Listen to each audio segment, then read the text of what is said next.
Welcome, and I thank all of you for tuning into this evening's presentation because it's going to be most interesting and very informational.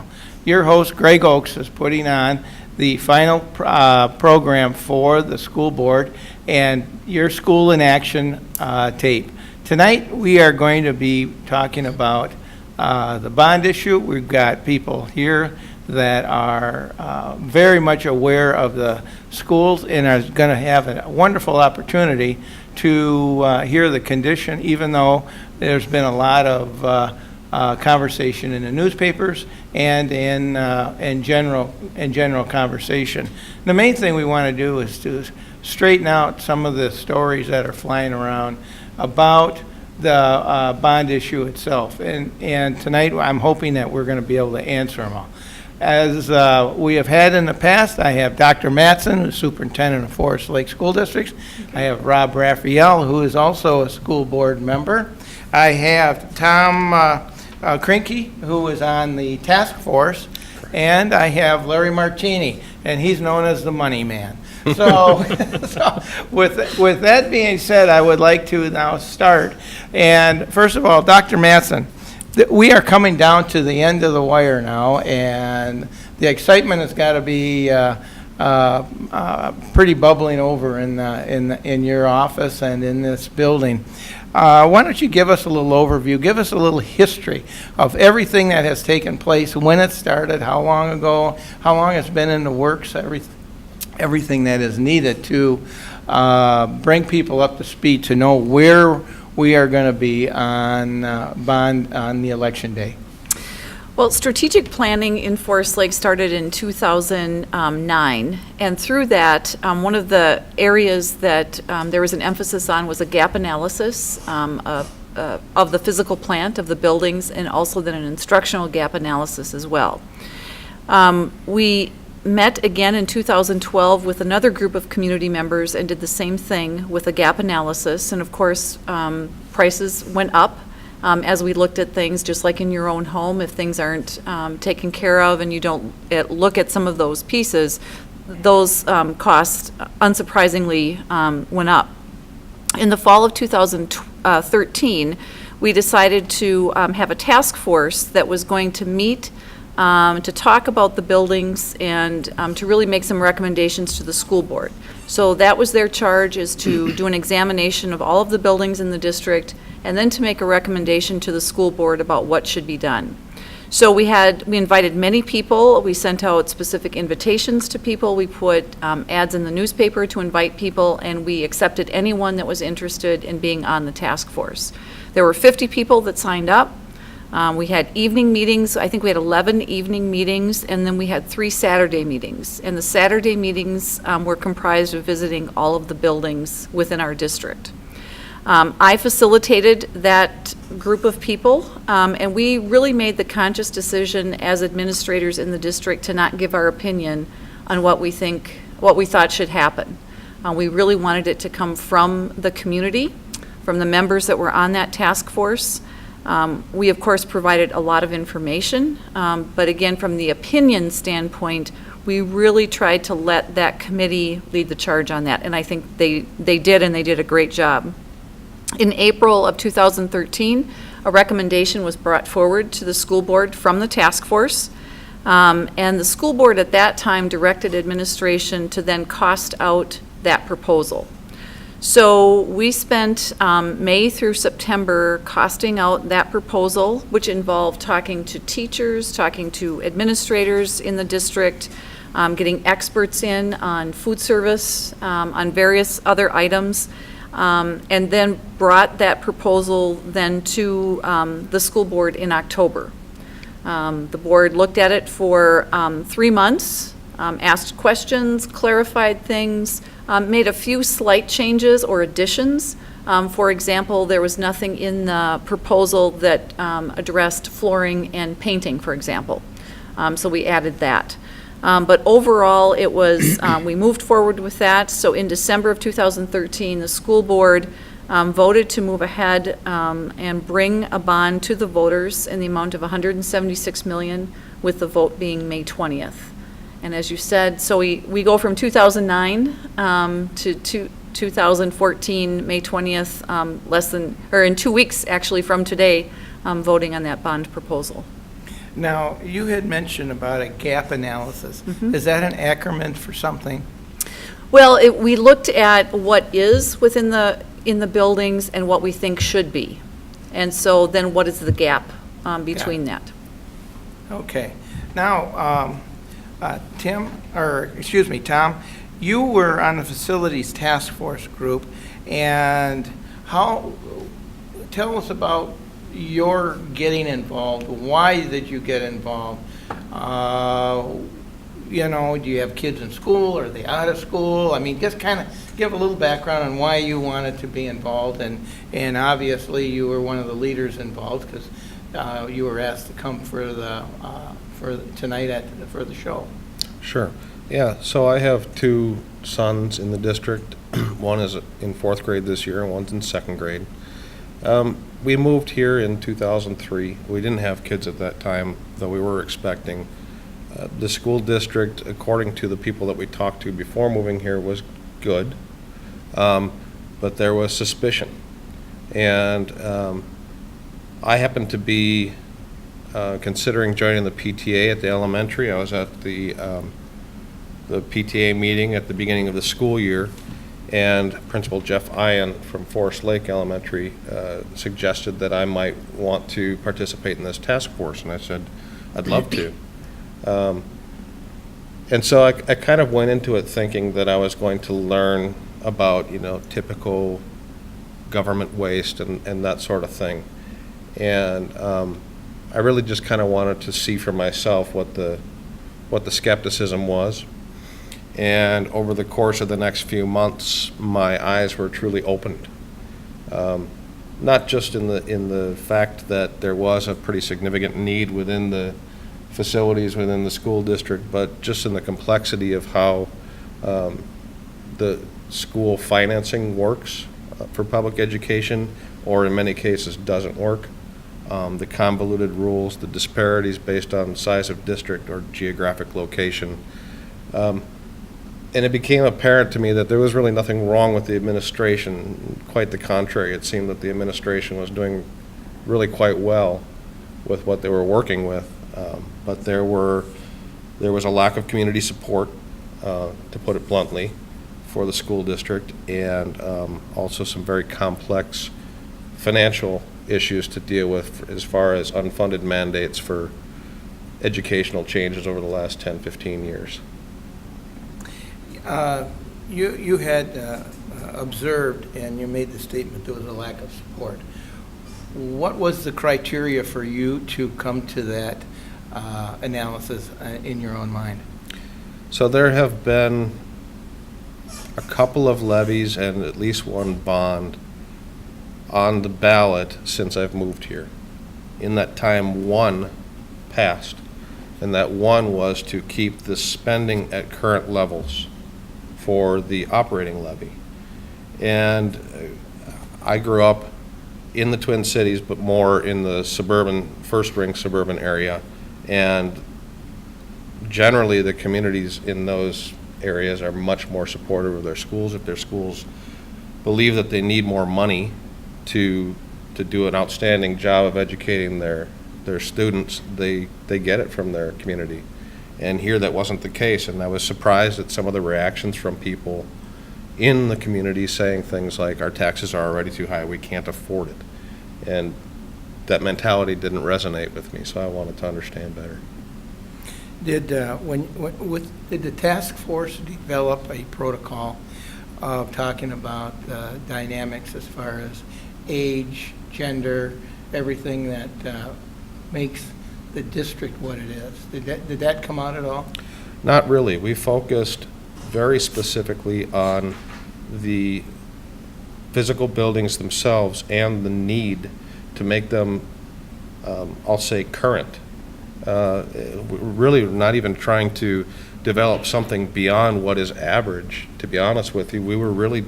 Our principal mission was to develop a gap analysis that identified those things that needed to be addressed. So just like When you're doing maintenance on anything that you own, you keep tabs of, do I need new tires on my car next year? Because I'm going to need to budget that.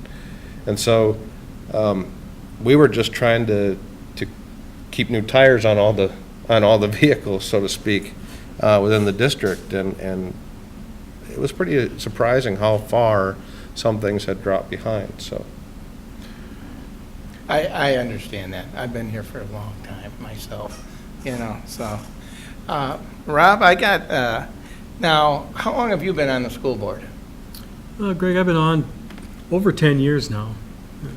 And over the 10-year period of time, would you concur with Tom on what he had said as far as a lack of support? You've probably seen it more over a period of time. Why don't you expand on that a little bit, from when you first got involved to where it is now, and how you've been able to cope being on the board, and sometimes the board was a hostile board, sometimes the board has been a friendly board. So, you've seen both sides of it.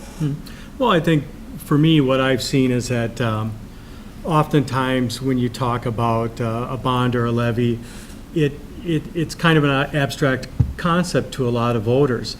And that's one of the reasons why I like the gap analysis, because it takes it out of it really made a big effort to kind of bring in the public and bring them in to look at the schools and let the public make the decision about where they want to be moving forward. And so it's really about kind of connecting with the public at a deep level and saying, this isn't just a decision about money. This is the decision about the condition that you want your schools in. And so I think that connecting with the public like that, I think, is something that we've needed to do for a long time. And I think, for as long as I've been on the board, we've known we've got trouble spots around the district. Oh, yes. And with the gap analysis, it was the first time that I saw that we're really saying we need to look overall and not just be fixing this, but think long-term how we get this district in the condition we want it to be, and really make it so that the buildings are really a support system for the good academic programs we have. Sometimes we look at it, and myself being in construction, we look at buildings and sometimes we say they're not worth fixing. It's time to redo it, get rid of it and put up a new state-of-the-art type of structure. Tom, in your evaluation that you went around to all the facilities, did you come back with that attitude that there's any building that's really not worth putting money into, but because of the fact the general public looks at a building and not knowing what it's going to take, the condition of what it is, and how much it's going to cost to fix, they want to keep it? Did you come back with that opinion? Definitely, more than once. I think in the course of our discussions, we tore down every building in the district at least once and planned to replace it. There were some strong emotions around that, too. I think that we, as a task force, had to focus ourselves on what was right in terms of getting the most out of what we had. So we were looking for efficiencies, looking for ways to cut down on busing between schools, looking to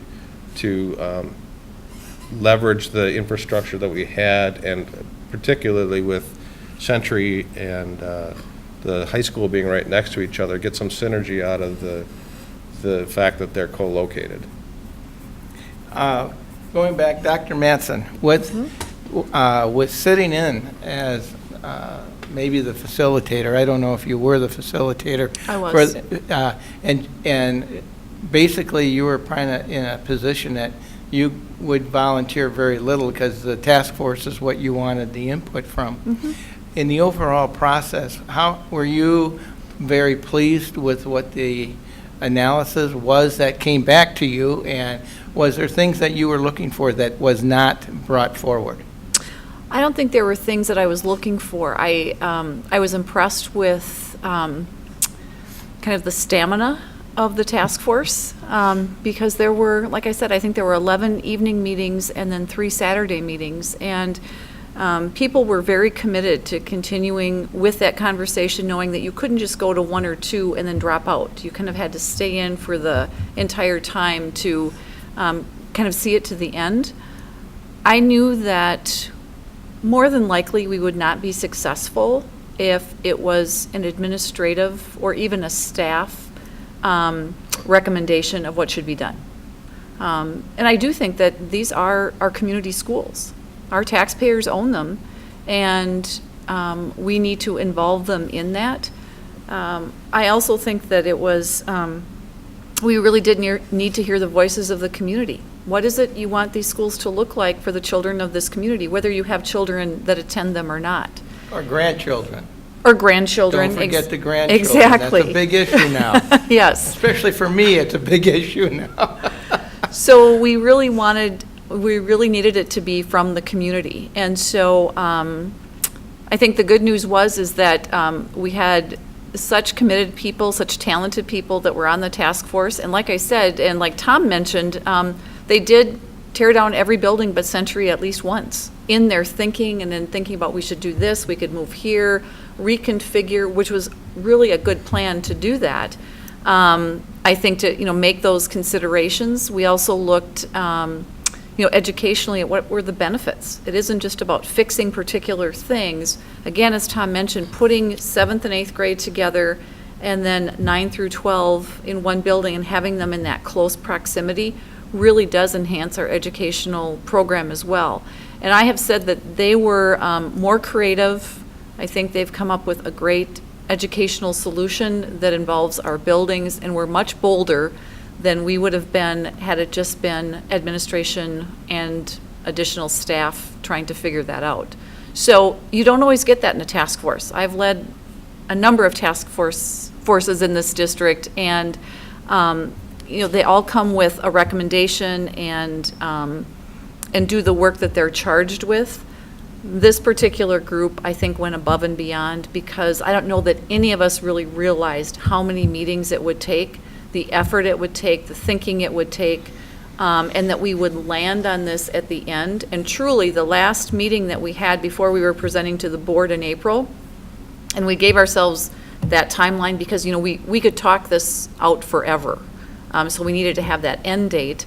And it was really in the last meeting and probably the last hour when we really came upon, they came upon, I should say, what was going to be presented to the school board.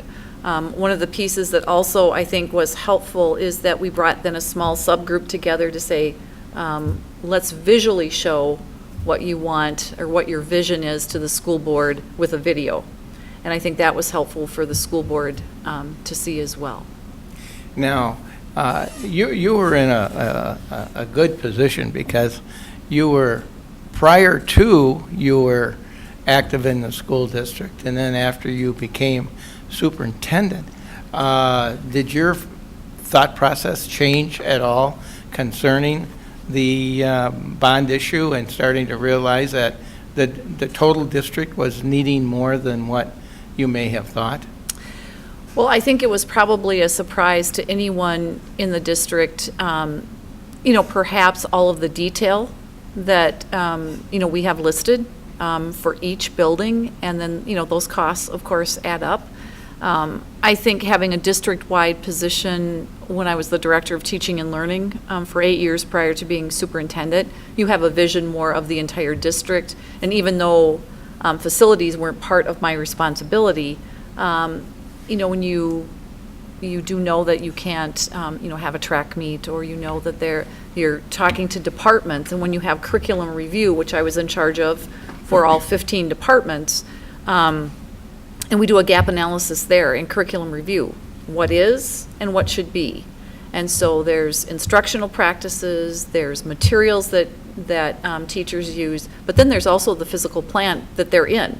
And for some, it matters more than others. For math teachers, for the math curriculum review, it's about labs and it's about classrooms. Agriculture curriculum review, it's about their greenhouse, it's about the labs, it's about storage. It is much broader, but every group that goes through curriculum review and does that gap analysis in their own department always brought up facilities. There was not one department that said, our facilities are fine, and they weren't being extravagant in their thinking. They were being, this is kind of the basic level that we should have that our kids deserve, and we weren't there in any of those departments. Sometimes that's what, yeah, all of a sudden you open up the lid of the cookie jar and everybody wants to, then all of a sudden, oh boy, we can go from a Chevrolet to a Rolls Royce, and sometimes having a group being objective. And like you said, having a end game, that is very, very important. Rob, how many of these task force meetings were you involved in, and were you able to participate in it, or were you an observer at these meetings?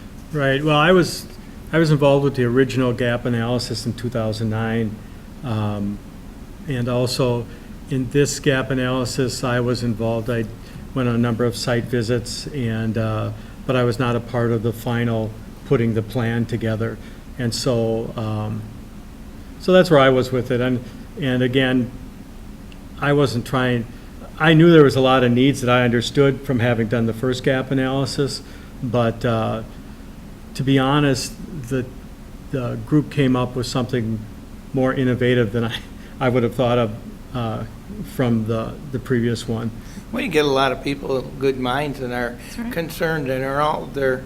What you had was a group that was really all their efforts were bringing forward for a positive solution to the issues, and that helps immensely, because sometimes you'll get people and they just keep throwing roadblocks up every time you turn around, and that's very destructive. That solves nothing, Tom, how many meetings did Dr. Mattson said you had, like 11, 12 meetings that you were involved in?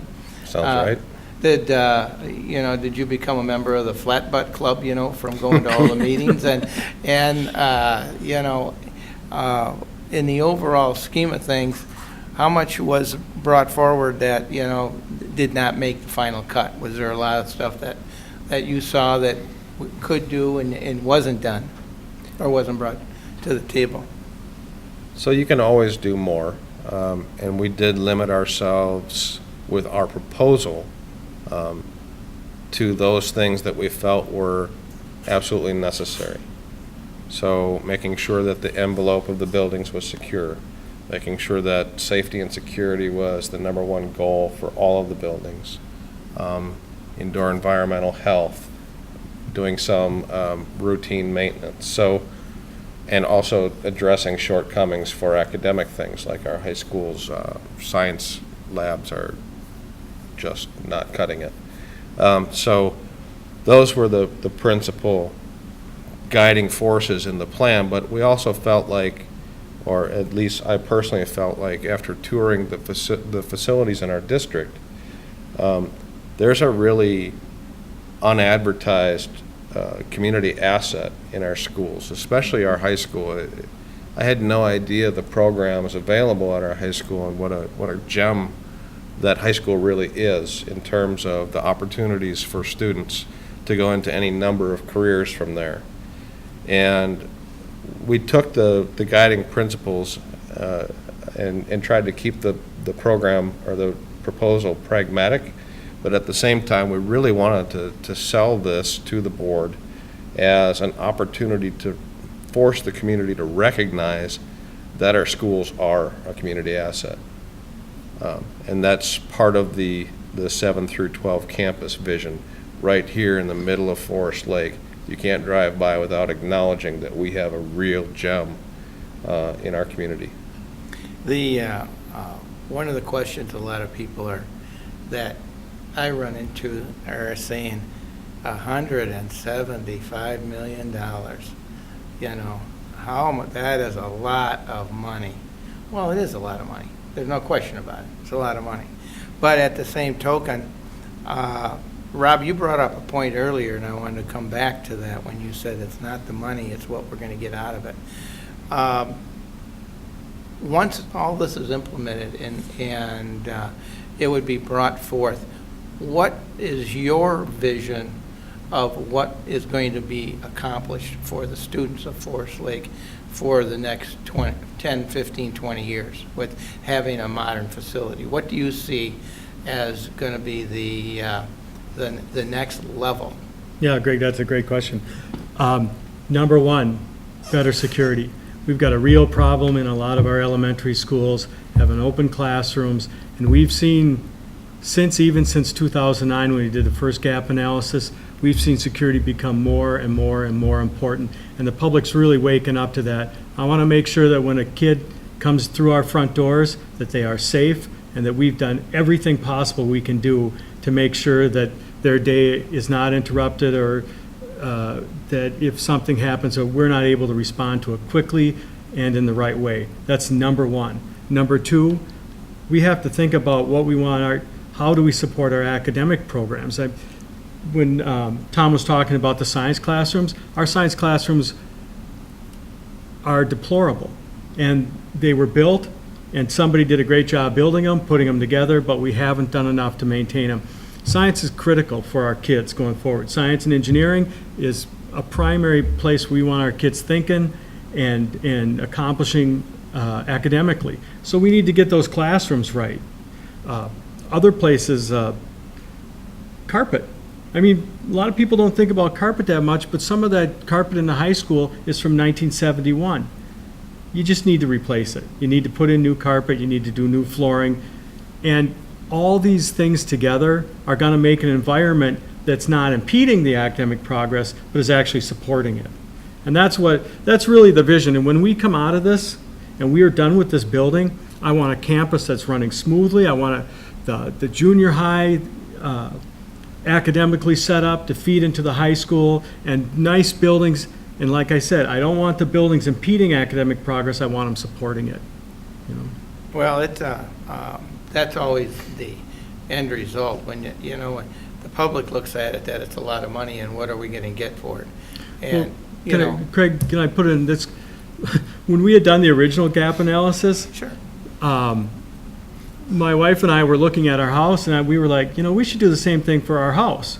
And we did. We got a yellow notebook just like the one you've got, and we walked around the house and we looked at all the stuff, because we built about 20 years ago, right? And there was stuff that needed maintenance, and we had put it off, and we went around and we made a gap analysis of our own. And out of that came the idea that we had to fix our exterior of our house. There was parts of our deck we had to fix. There were other things we had to fix, or it was going to get more and more expensive. And what we ended up doing is we took out a home improvement loan, and we fixed those things. Is that called a bond?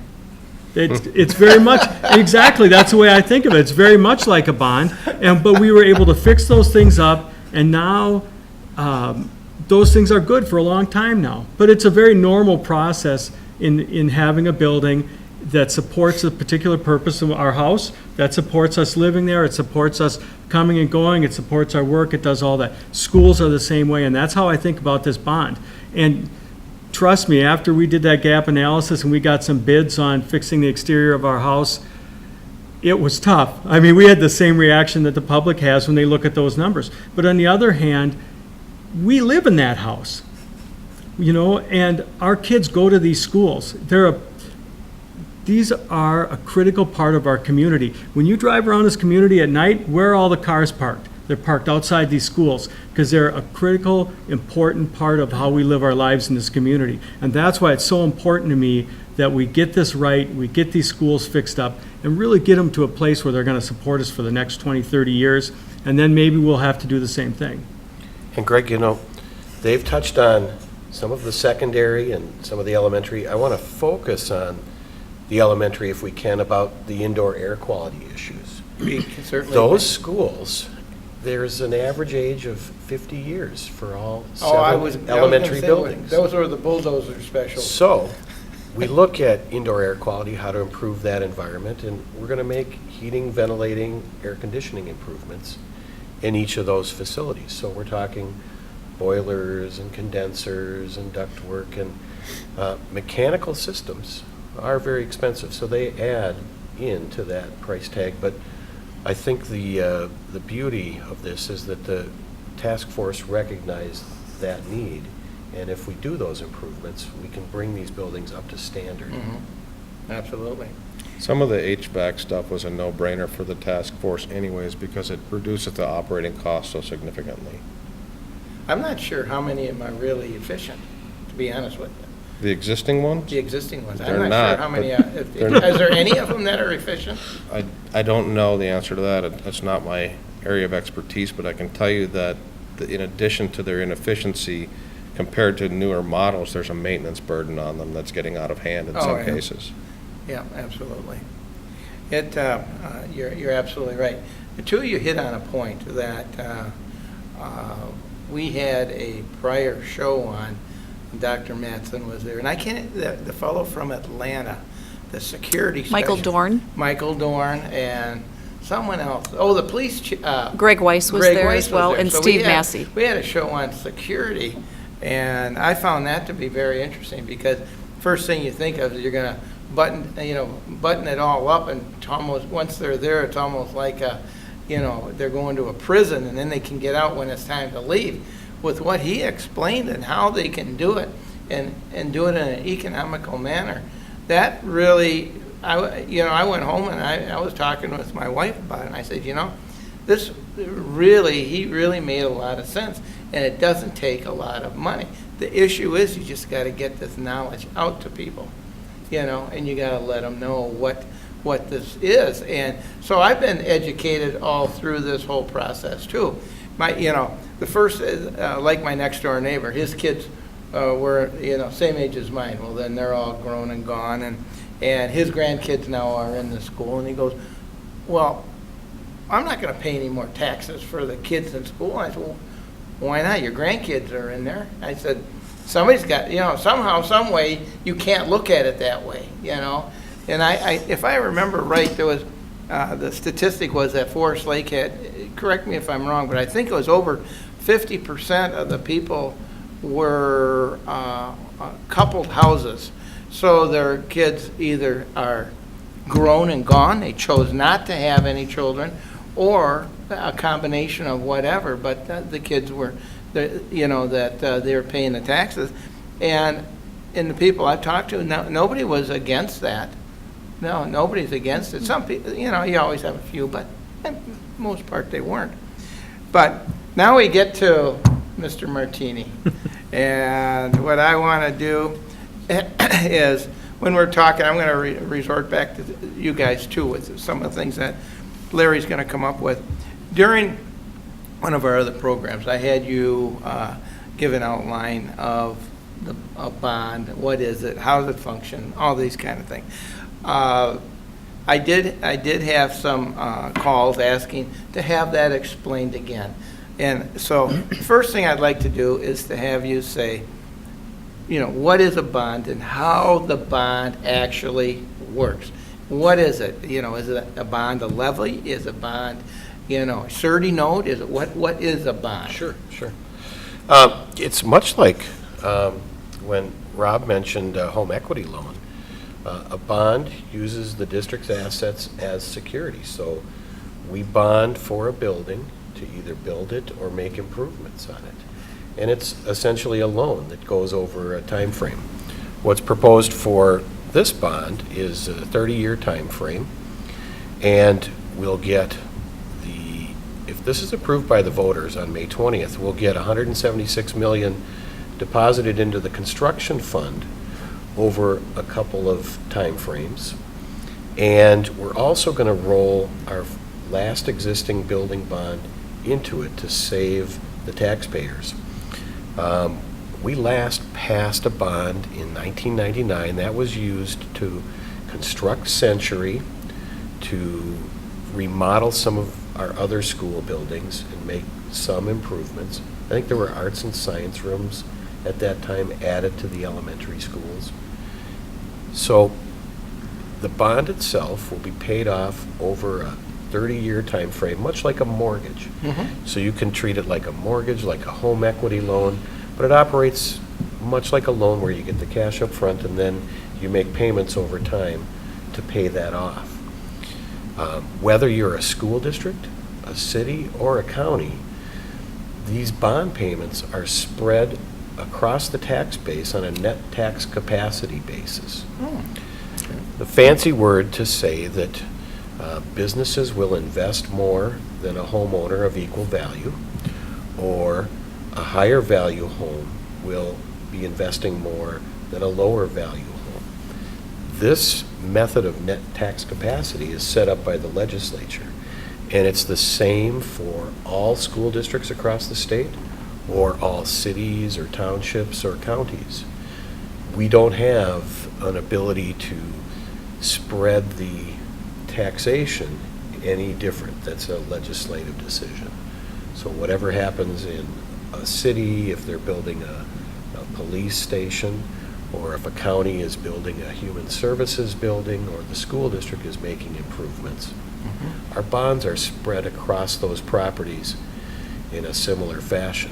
One thing that is new, the last legislature a year ago increased some of the state support for bond payments of districts like ours, or areas like ours that are not property wealthy. So there's more state aid helping to pay off these bonds. So our school district will benefit from that if this is approved on May 20th as well. How do you get a bond?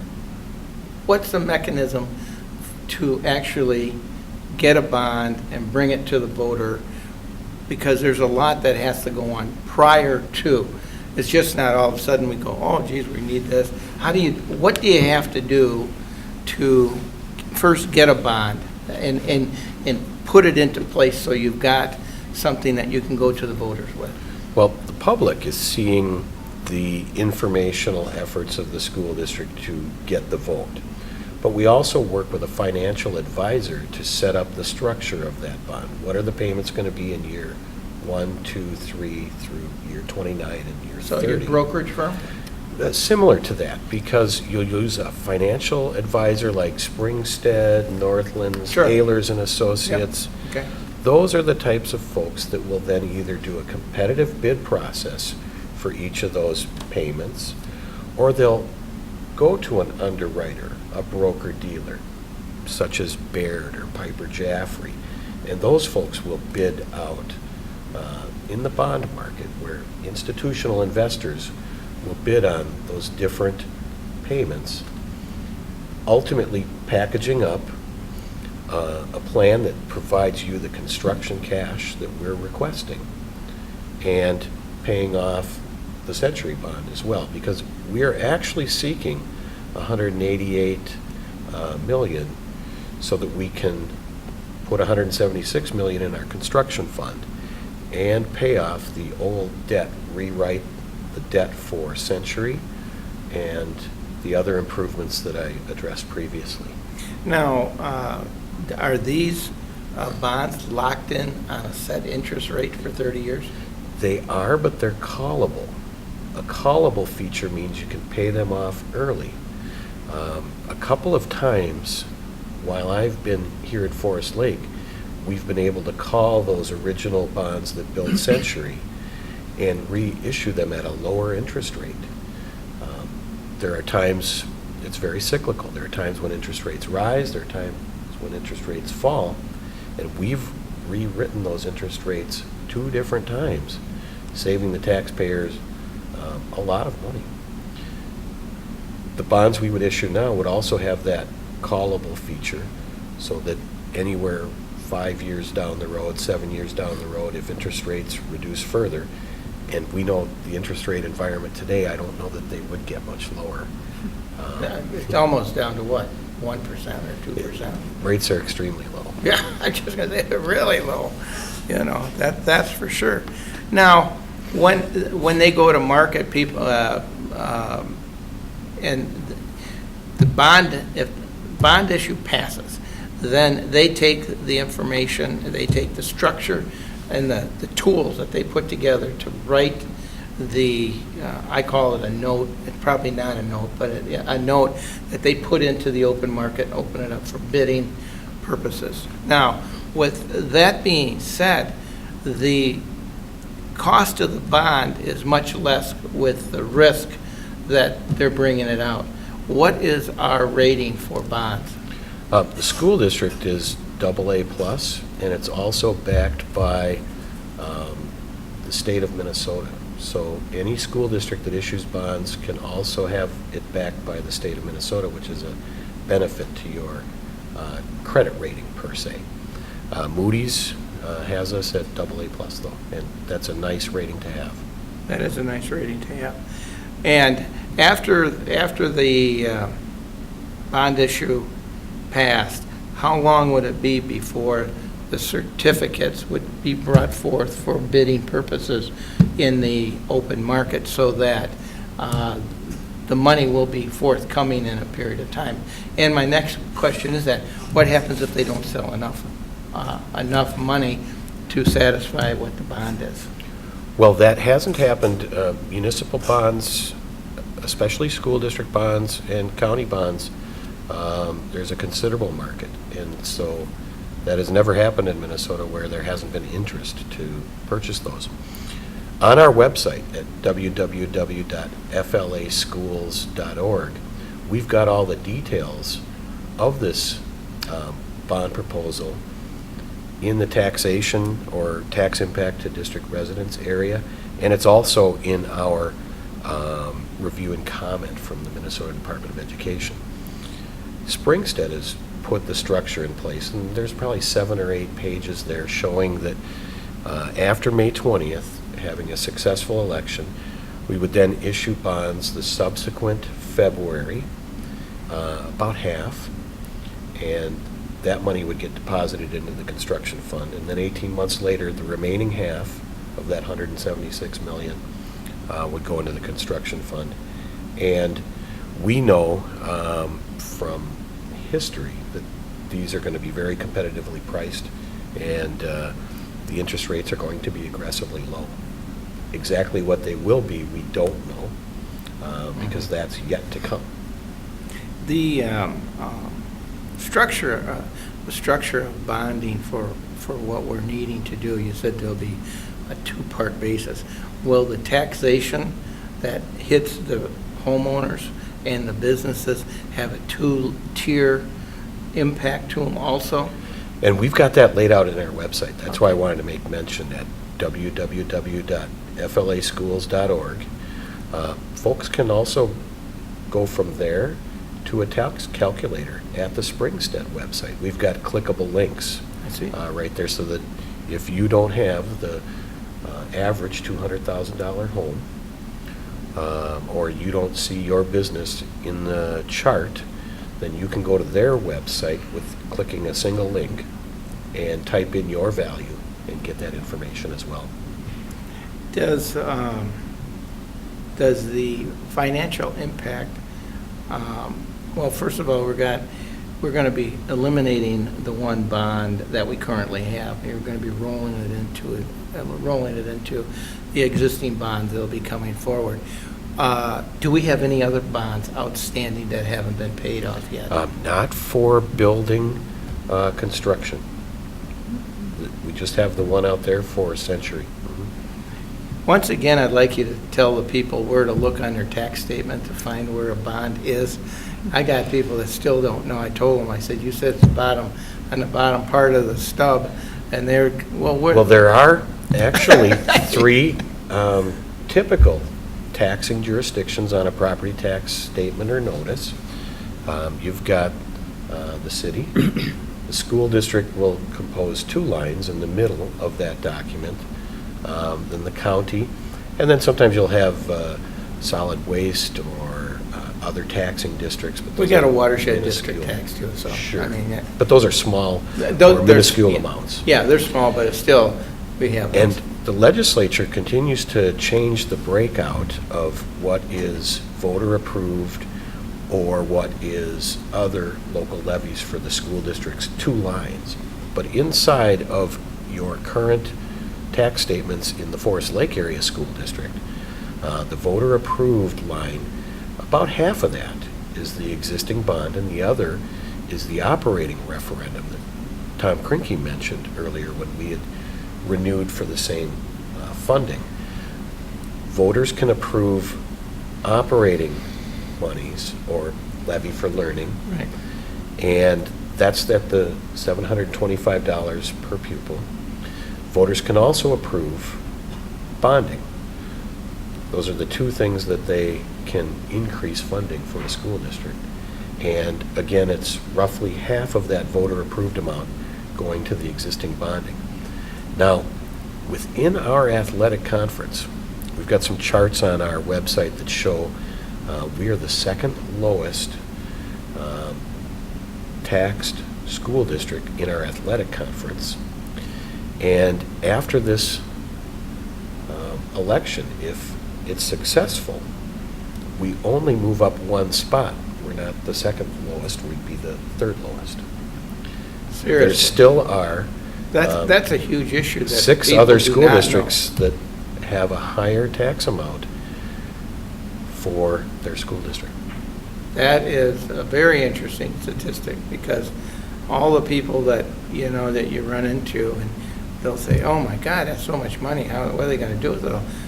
That is something that needs to get out, because I know when we talked about in one of our prior shows, and you were there too, we were talking about that, how minuscule amount of money versus some of the other districts have. Well, that and it's you've been able to because we're function. a large district. We're not part of the 20 largest school districts that have access to other funding sources. But we are a large school district, and when you look at the amount of area or the amount of property that this is spread over, I don't think the sticker shock should exist, because although this is a $176 million project, for a $200,000 home, it's going to increase the taxes $200, and that's going to move us really over one place. There are still several other school districts in our athletic conference alone that have higher taxes. I shared a story with Dr. Mattson, and Rob, you can relate to this one, when I was out campaigning for city council, and I'd get talking to people, and they go, well, geez, we don't have anything here, you know, I mean, compared to what we moved from Shoreview, and we had all these things, we don't have that here.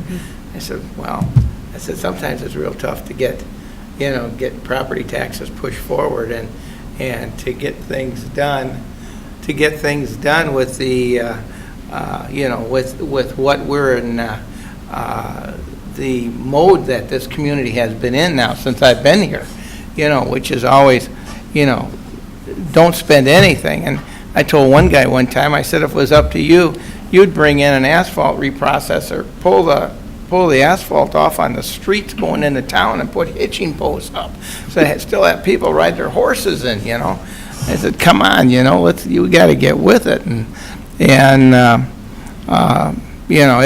The whole time I was on city council, I was always in a fight when trying to push some things forward, but I did get my agenda, which was the ice rink. Thanks to you people, now you own the ice rink, which I appreciate immensely. But that was something that we had to do, and that was very, very difficult task to do.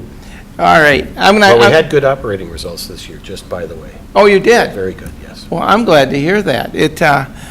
Because I couldn't see how it couldn't, because it's a first-class facility, and there was no reason why that couldn't be done. I mean, if I was gone into full-time retirement, I would have applied to be the manager of it, so. But, because I would have loved to have done that. Now I'm going to let you sit for a minute. Now I got a few more things I want to bring up. Rob, I want to ask you a couple more questions, and one of them is that with your involvement, what possessed you to run for the school board? Because you're the senior standing member currently on the school board right now. Yes. I thought that you were. I'm not sure exactly the math, because Karen Moorhead has been on there a long time, but she took a little break, and Yeah, she did. so we're pretty close, I think.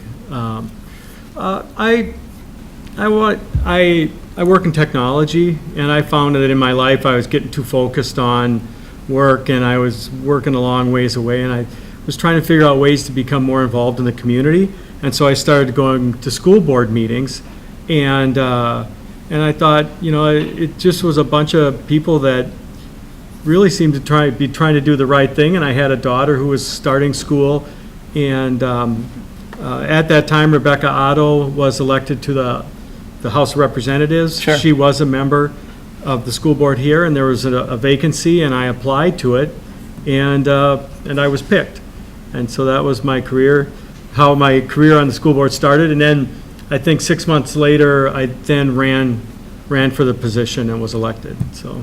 There you go. So you were appointed the first time? Yep. Yeah, like I was. I was appointed Yeah. the first time, go around, so. Yeah, and it's really nice to be a part of such a great organization, and also, I'm really grateful for it too, because you're a part of all these kids and all the amazing things they're doing, and you see that especially now as graduation comes up, just the kids planning their next stage in life, that sense of optimism they have, but kind of the worry about what they're going to do next. It's just an exciting time, and for a school board member coming up to graduation, it's just a great feeling, and it's just great to be a part of it, Tom, what was your final analysis, obviously, was that, stated that you were, didn't realize what condition things were in and what conditions it needs to be in. What is your vision, if this bond issue passes? What is your vision of what you see coming down the road in 5 years and 10 years, and what you see your participation in it was? My vision is simply that we have state-of-the-art schools that will be competitive with other schools in the area, at least with our directly adjacent communities.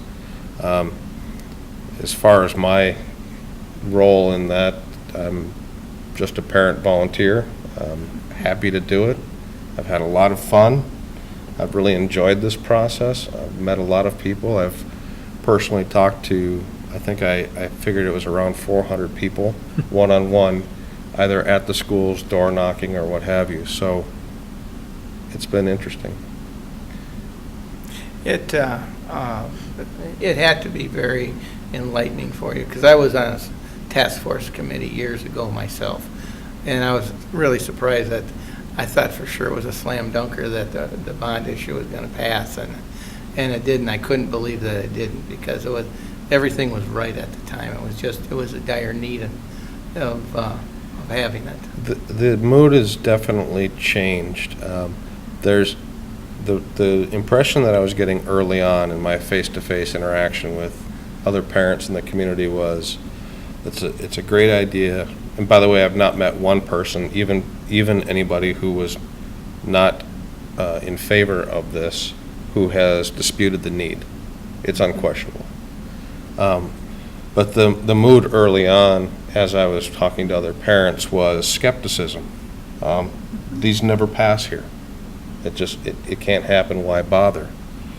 And so the message that we've been spreading is it absolutely can happen if you bother to get out and vote, because everybody's telling me that they always vote yes, and the numbers don't reflect that. So I guess you're right there.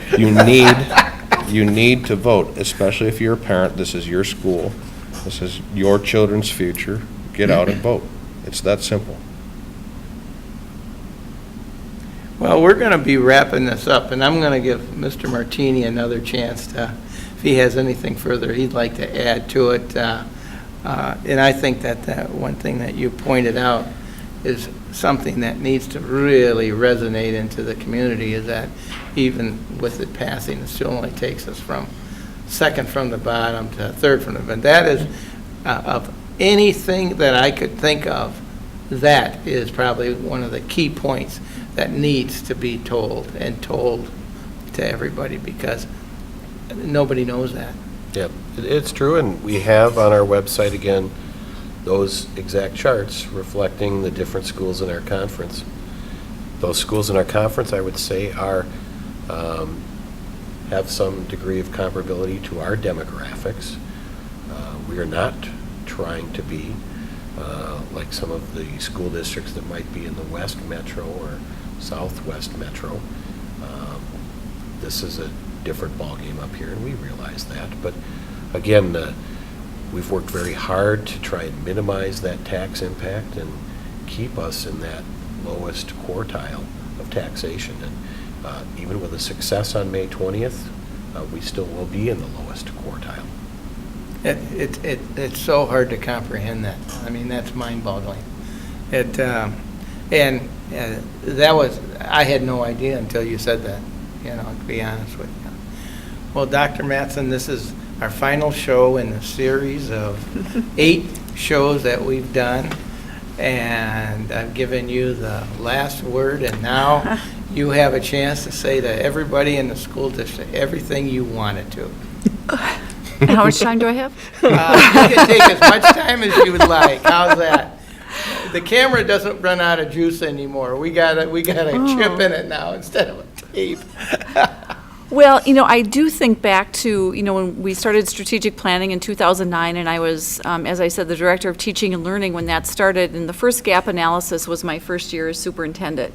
And I think back to those interviews when I was actually in this very room and was hired by the school board to become superintendent, and what were the needs, what were the things that I wanted to see as we moved forward.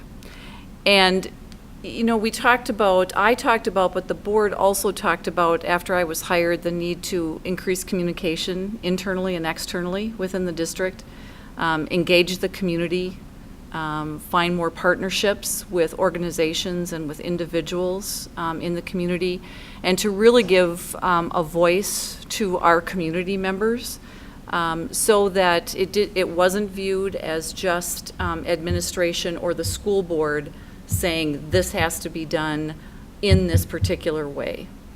And so I think the school board and myself and a lot of staff members have really worked hard to make those things happen in the district in the last 5 years. And so to look at where we were at that point, and also one of the things I remember saying during that final interview was that we needed to have more civil conversations in our community about what's happening.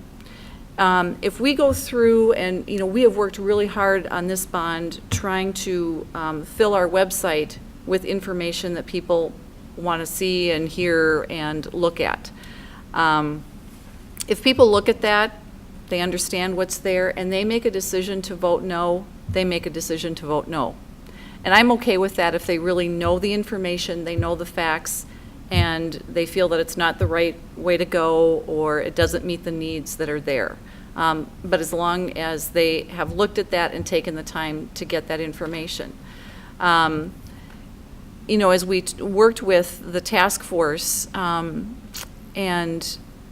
people that were involved with that, because they were so involved with it, they can speak to anyone in the community about the needs, know where to find an answer if they don't know it themselves, direct people to the right people in the district, et cetera.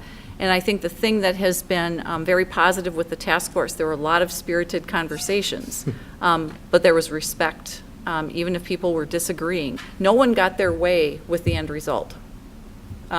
Because it really was that group coming together. So I think we've made a lot of progress over the last 5 years with strategic planning, with looking at our facilities, with increasing communication within the district, and with engaging the community in a decision that's so important for our kids. Our kids, I believe, do deserve all of the things that this bond issue puts forth. And so on May 20th, I hope people look at the facts, go to the website, talk to people that have been involved, and go out and make an informed decision. Thank you, everyone, for being involved with the process that we have here. I know the school board is very appreciative of the need for what's coming up and asking for your support. As Dr. Mattson stated, the election is on May 20th.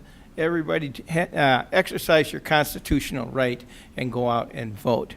And bear in mind when you're in the voting booth to look at the sign that's right behind you, and it says "Success, it starts here." And as long as everybody thinks about that as they're going into the voting booth, I know you'll make the right decision. And once again, thank all of you for being involved. It's been fun, and good night.